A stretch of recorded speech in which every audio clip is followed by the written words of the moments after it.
What is up, everybody, and welcome to episode 2 of Four Man Blitz. And we actually have our fourth man now. BrownsByJaykeb is directly below me for me. We have commanding WeSportin to my left, and then we have BroadSports all the way at the bottom left there. We have a lot of topics to talk about today, but if you guys want to introduce yourselves really quick, go ahead before I get into these topics.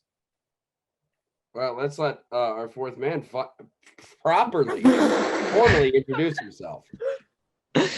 Well, I'm the best Browns fan on TikTok. I'm probably the only Browns fan that you guys know. I'm somehow loyal and faithful, but I do what I can. Okay. It's basic. Well, don't forget about Steph Zag. All right, and then you guys already know Nico and BroadSports, so we're going to go ahead and get into the news really quick. So first topic we're going to go over really quick. Chris Carson did retire yesterday after having a neck injury. Nico, why are you shaking your head? Oh, I was just doing it. Jacob's frozen. Yeah, I can tell. Okay. Great start. Oh, shit, yeah. All right, so the first topic we're going to talk about today quickly is Chris Carson did retire. Last year in 4 games, he had 232 yards, 4 touchdowns. He had to retire due to a neck injury that I think if I could be wrong, but if he got injured again, it could have left him somewhat paralyzed if he would have got hurt again. So quick, Kevin Cohn, how do you feel about Chris Carson retiring? I mean, it was really shocking to hear the news that he had to retire due to these neck injuries, but I mean, you got to feel bad for the guy. This guy's given so much to the Seattle team, even though that they are tanking right now. Yeah.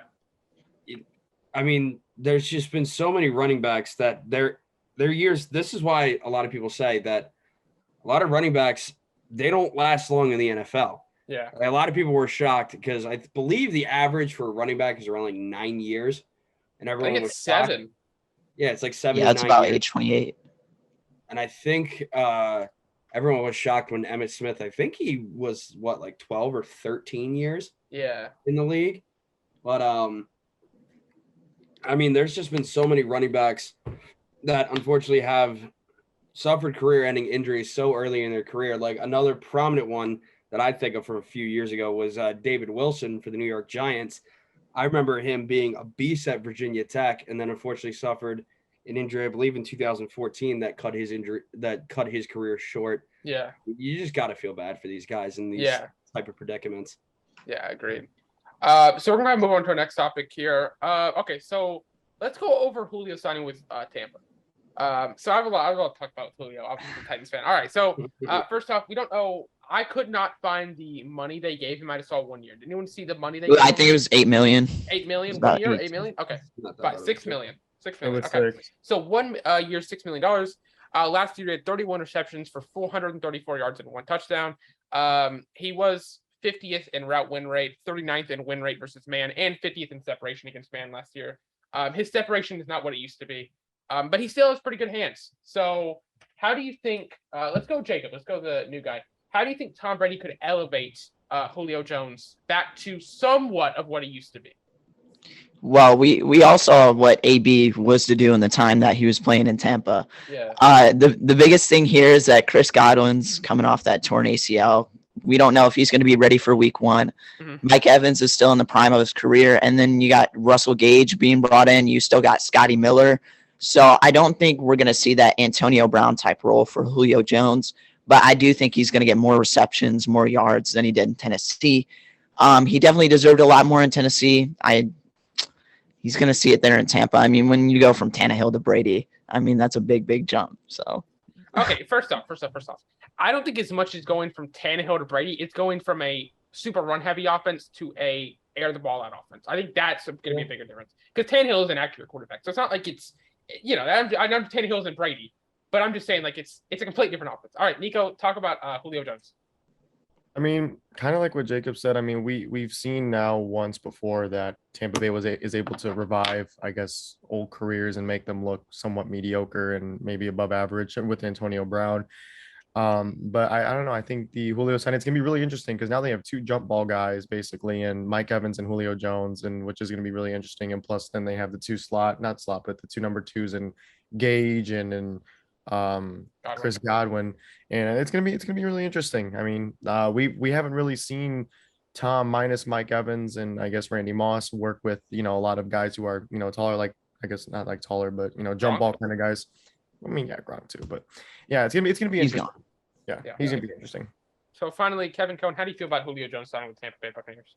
Well, before I start, just quick show of hands. Who wasn't surprised that Julio signed with Tampa Bay? Actually, no, I'm not. It was either him or Packers. I knew it was one of them. No, it was Dallas. I thought he was going to Dallas. I did not think Dallas. I didn't think Why? he was Dallas. I thought only two things. I thought he was either going to reunite with Matt Ryan in Indianapolis, or he was going to go join Tom Brady, which I thought that would have been. I thought the latter would have been the more realistic approach, which is what happened. Mm-hmm. And I mean, why would you pass up on playing with one of the greatest quarterbacks of all times? And I know a lot of people are going to say, oh, he's ring chasing. Of course he should in this age. Yeah. Because Julio is going to go down as one of the greatest wide receivers of all time. I have him somewhere between 5 and 7. I think I might have him at 6. But hypothetically, so let's just take 5 of the greatest wide receivers of all time real quick in no particular order. So let's just say Larry Fitzgerald, Calvin Johnson, Jerry Rice, Randy Moss, and TL. Yeah. The only one in that group that has rings is Jerry, and he has 4 of them. Randy went to 2 Super Bowls and lost. Larry went to a Super Bowl and lost. T.O. went to a Super Bowl and lost. Calvin Johnson, 2 wild card playoff games. Yeah. I mean, it makes sense for him to join Tom Brady in Tampa Bay because unlike a lot of the guys in the NBA where many of them have already multiple rings and then they try to go build super teams and ring chase, a ring would, quote unquote, cement his legacy as one of the greatest wide receivers of all time. Yeah. Okay. So everyone has a little bit different view, but mostly the same. Could I add up? to Brown? Mm-hmm. So when you say that it cements his legacy, then like a guy like Antonio Brown, what legacy does he have cemented by winning his Super Bowl ring? I mean, I still think that's different. I think it's different, but I still think he's a top 10 wide receiver of all time. Mm-hmm. Even though I did not like the charade that he pulled to get out of Pittsburgh and Oakland, I still respect the player. Or Tampa. Field. And New England. I still respect his ability on the field. Right. Okay. So we're going to stay on NFL. We do have some NBA topics we'll get to in a minute, but let's stay on NFL. So we talked about Kyler's contract a few days ago on this show, but we didn't mention one thing that came out, I think 2 days ago, yesterday. So Kyler Murray has a specific order on his contract that he has to have 4 hours of independent study by himself, which is not a good sign. What's up, Rod? That's just really that's a weird description in his contract. Yeah, but that's not a good sign, right? So because you would think he'd want to be doing independent film study with like his head coach, with his offensive coordinator, with his quarterback's coach, not by himself. Yeah. So I think it's bad if the team has to mandate you study film. I think that's a very bad thing for a quarterback. And now you kind of question a little bit of stuff. Well, is his O-line really that bad, or is he just that bad at picking up blitzes? Like, it's a lot of questions now. So let's go to Nico. What do you think about Kyler Murray having 4 hours of independent study on his contract? I mean, kind of like how you said it shows a sign of concern. Obviously, it shows that either he's not fully committed to the game, or he's not. It doesn't show that he is willing to put in the hours as other quarterbacks would. It shows a lot even in character too. It shows the lack of laziness. It shows a lack of it shows a lack of winning too. I feel like if we're going to speak on hypotheticals, if he has if he would have watched 4 hours of film on the Rams, what could have happened in that playoff game? Obviously that Rams team was really good, but you can say the what if of, what if he actually worked a little harder, he could have maybe put up more of a fight. I mean, because he got obliterated in that game. Yeah. And I mean, maybe another thing too is, and this is not me jokingly saying, is his height. Like, he can't obviously pick up a ton of crap when he's 5'9", 5'10". How tall is he? 5'11". 5'11". I mean, it's not hard, but I mean, you have to put a lot of factors into it too. I think he's in that fact, it's just laziness.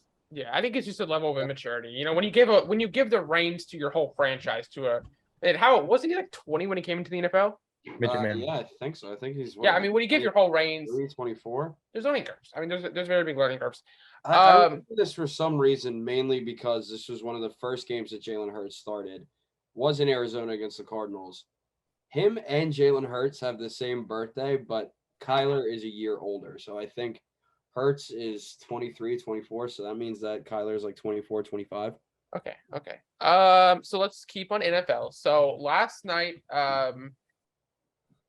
Trey Lance is QB1 in San Francisco. And I know Nico's rolling his eyes. Me personally, I'm gonna give my take on it really quick. I don't mind it. You gave your whole draft capital for Trey Lance. I love how people, this is like a pet peeve of mine.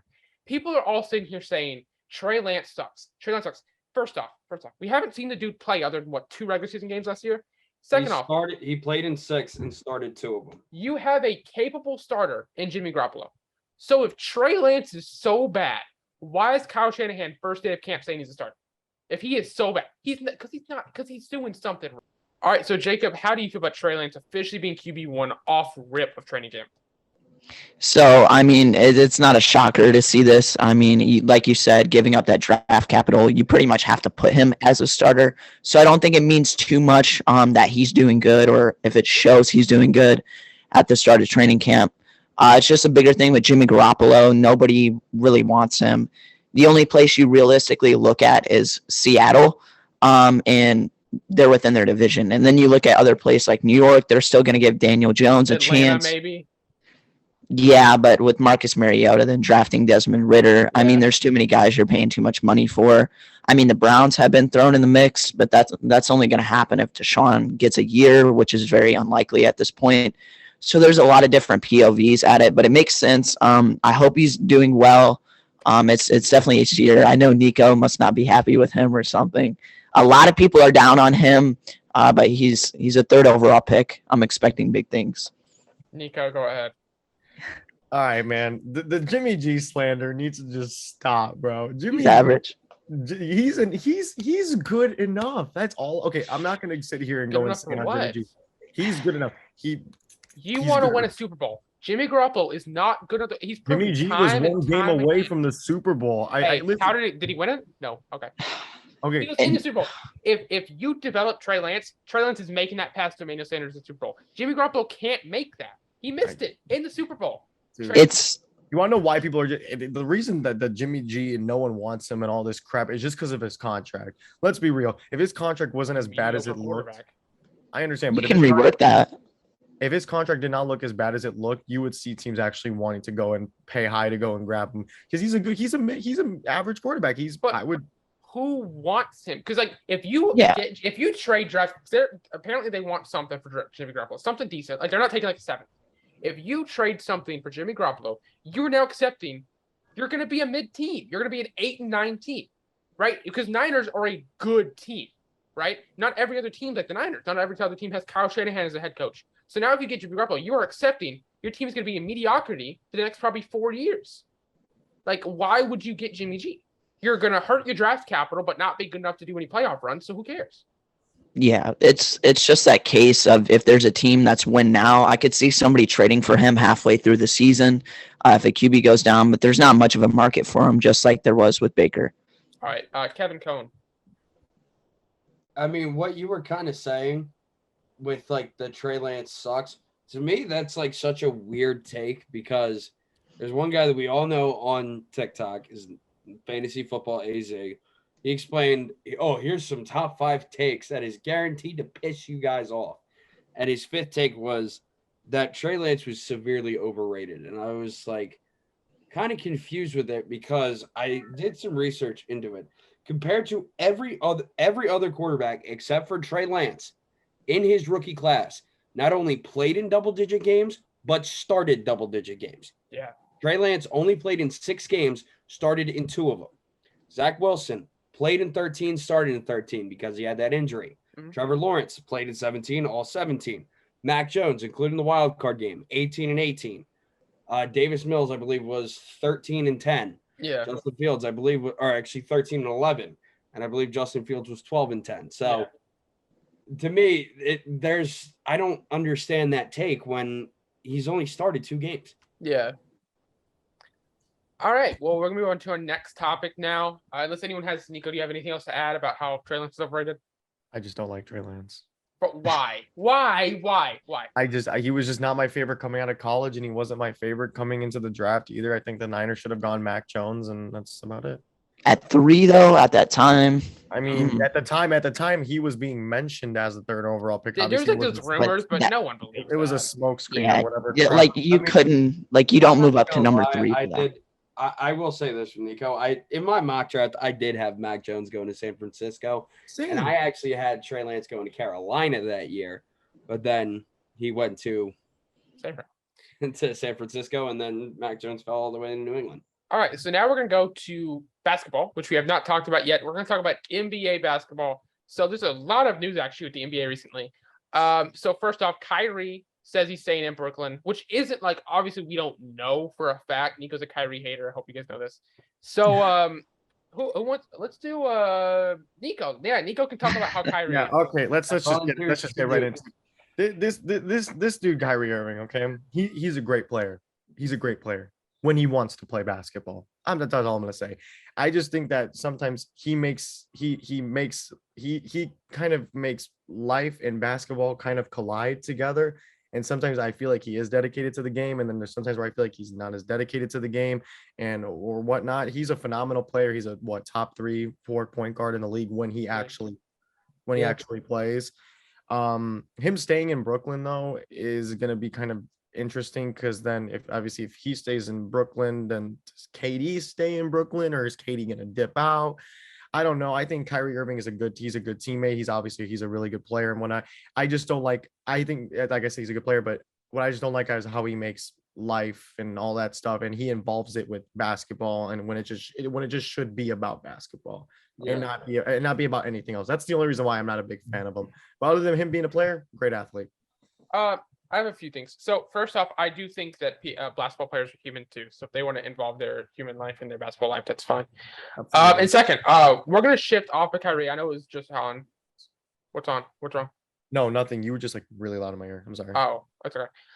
So we're going to shift off to Kyrie just for a second. And we're going to his teammate, who Nico just mentioned.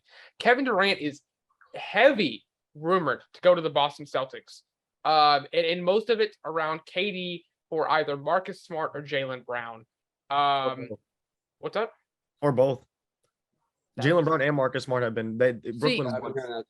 Me personally, I wouldn't be the GM that traded away Kevin Durant. I think that's stupid. I don't think you should ever trade away Kevin Durant. And I like Jaylen Brown, but even if you get Jaylen Brown in draft picks, which draft picks in NBA don't really mean that much. I mean, they're fine. You are not. I mean, Jaylen Brown is not Kevin Durant. He's not going to be Kevin Durant. I mean, they're not. And then Marcus Smart's good. I think he's a little overrated, but I mean, it's fine. I mean, but I can't trade away Kevin Durant unless you're getting some superstar back. I mean, if you're getting Tatum, then okay, but you're not getting Tatum. So Jaylen Brown, I'm not doing it. BrownsByJaykeb, would you trade Kevin Durant for Jaylen Brown or Marcus Smart or both? Well, obviously there'd have to be draft picks in there. And you look at both of these teams, they're in win now situations. So obviously Marcus Smart or Jaylen Brown is not going to evaluate of the play that you get of Kevin Durant, Kyrie. But you got to look at team fits. I mean, the Celtics just went out, got Malcolm Brogdon. They can afford to give away Smart or Brown. So I don't know. This is unlikely for these two teams to trade down. I don't think this is a likely spot, but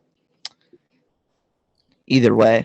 I don't know if I personally would say that they're going to want to trade. I think honestly, whoever trades whoever trades for Kevin Durant is in the long run is going to lose the deal 1,000%. And if we're no, let me explain. I said in the long run, and let me touch on that. I'm saying that for future preferences, KD is not 25 years old. He's not 26. He's 34, 35. You're trading basically your whole future away for 2-3 years when you have a dynasty ahead of you with either draft picks or players, G League or whatnot. That's why, like, if I'm sitting here and I want to trade for Kevin Durant, I don't know if I would.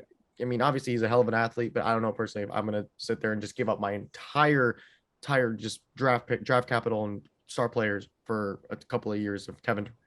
See, I think I look at it a different way, because I look at it the way that I know you're obviously you're going to maybe hurt in the long run. That's fine. But at the end of the day, I think 2 to 3 years of possibly winning 2 to 3 championships is worth more than being a second round exit for the next 10 years. I think most GMs want that ring, and people are like, I mean, honestly, you want the ring, you have to make a move, because the NBA draft, you just don't hit on players that often. It's just kind of rare. Especially for a decent team like Boston. You're not going to get the top 10. You're not going to get the first pick in the draft. So you have to make moves. And I think KD is going to put you, if you get Jaylen Brown and draft picks for KD and keep Marcus Smart, if that team doesn't win a championship in the next 2 years, I'd be shocked. I mean, that is an elite team. Yeah. So I think most GMs, I think, would also agree. Obviously, I'm not a GM, but I think you need to win a ring. So you're going to make a move to win the ring. If 8 minutes left. All right. BroadSports, how do you feel about it? And what would you do for Kevin Durant? Or would you even move him in general? I mean, this is really interesting because I don't know if he's going to stay or not, because there was the report that Kyrie said that he can win with or without KD. But the original supposed trade package for that the Celtics offered to Brooklyn, which they ended up refusing, was Jaylen Brown, Derek White, and a draft pick to the Nets. But what you were saying about the NBA draft, it's true, because you're not really going to get those big things because let's say, for example, like hypothetically speaking, Kevin Durant gets traded to the Pistons and the Pistons have a terrible season. The thing is, that can be like, if the Pistons are in the top 5, then the Pistons keep that pick because they have these protection picks available. So then you wouldn't get that much value in there. Yeah. But, I mean, Miami really has calmed down. Phoenix, we all know what's going to happen with Phoenix because they wanted to move DeAndre Ayton. The Nets outright refused. They let anything happen with DeAndre Ayton, and they immediately came out and said, we are not trading him unless we get Devin Booker.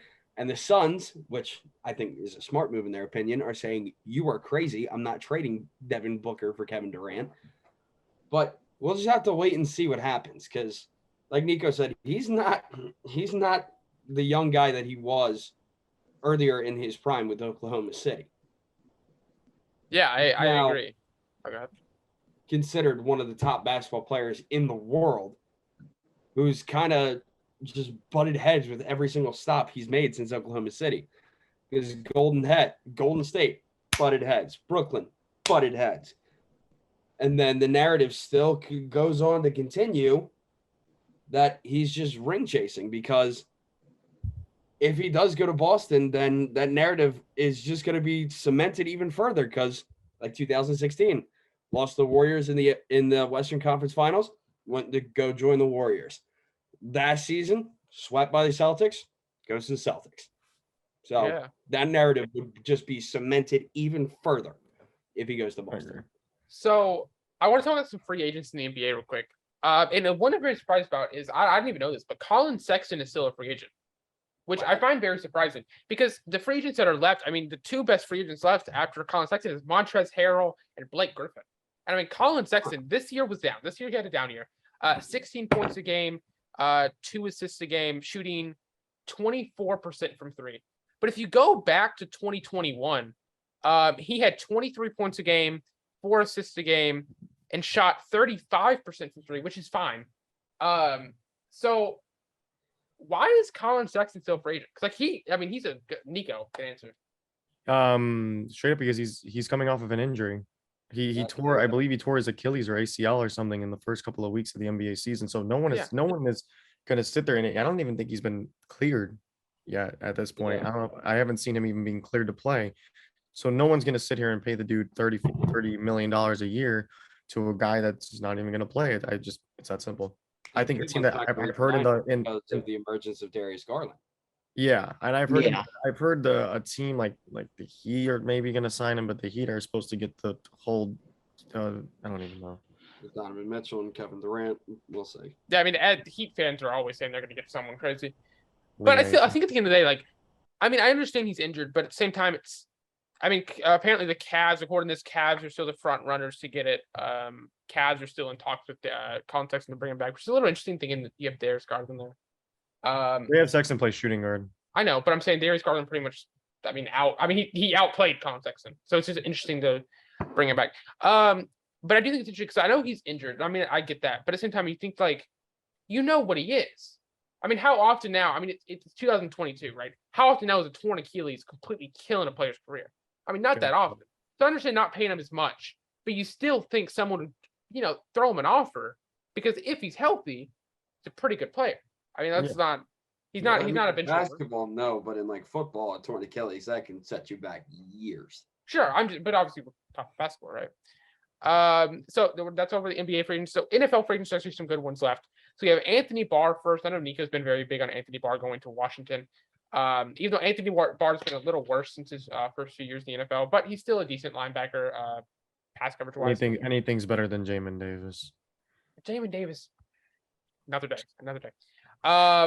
Then you have OBJ, who obviously tore his ACL in the Super Bowl. So that's definitely why he's waiting. But I feel like with the signing of Julio Jones yesterday, I feel like OBJ is going to come somewhat soon. I feel like they're kind of in this, not the same boat. I just felt like it was going to be near each other. And we don't know who OBJ is going to go to. What's up? I think OBJ is going to be a Packer. BrownsByJaykeb, where do you think OBJ is going to go? Well, I mean, looking, the last time he tore his ACL was about week 6 against the Bengals in 2020. And he didn't play a football game until, week 3 against the Texans, or actually it was the Bears, I believe, in 2021. So his recovery time was a long time. And they've talked about how he had a bad surgery, apparently with his ACL last time. This time it's supposedly going better. I mean, you might get him in the playoffs. He's not going to play in the regular season, most likely. I don't see him recovering that fast. So I don't see him signing anywhere soon. I see him as kind of a team that's making a playoff run. They have a wide receiver to go down, or generally just need a wide receiver and he gets picked up. But I mean, it's an iffy situation with him. But he showed when he went to the Rams after the altercation that he can still be a very good football player, which didn't surprise me at all. BroadSports, what do you think? Oh, you already said Packers. Nico, where do you think OBJ is going? We're at less than a minute, by the way. I know. It's either gonna be Packers or Indianapolis. Why? But again, it's Indianapolis. Indianapolis, the Colts. Why? I mean, they need a wide receiver. Yeah, but they have Michael Pittman. They just picked a second-round pick. It's just Michael Pittman, though. Yeah, but they just picked a second-round pick on a wide receiver. Be either Green Bay or Alec Pierce. I don't. One of my other wild card team, if it really came to like a wild card team that would go and pick him up, I'd probably look at I could see him maybe in a 49er jersey. I could honestly see Dallas. Lord, no. I don't want that either, but I could see it. Yeah. I mean, I don't know. That's an iffy one. It's going to be a playoff team, though. It's not. It has to be. I think it's going to be the Packers. Probably a Commander. Who knows?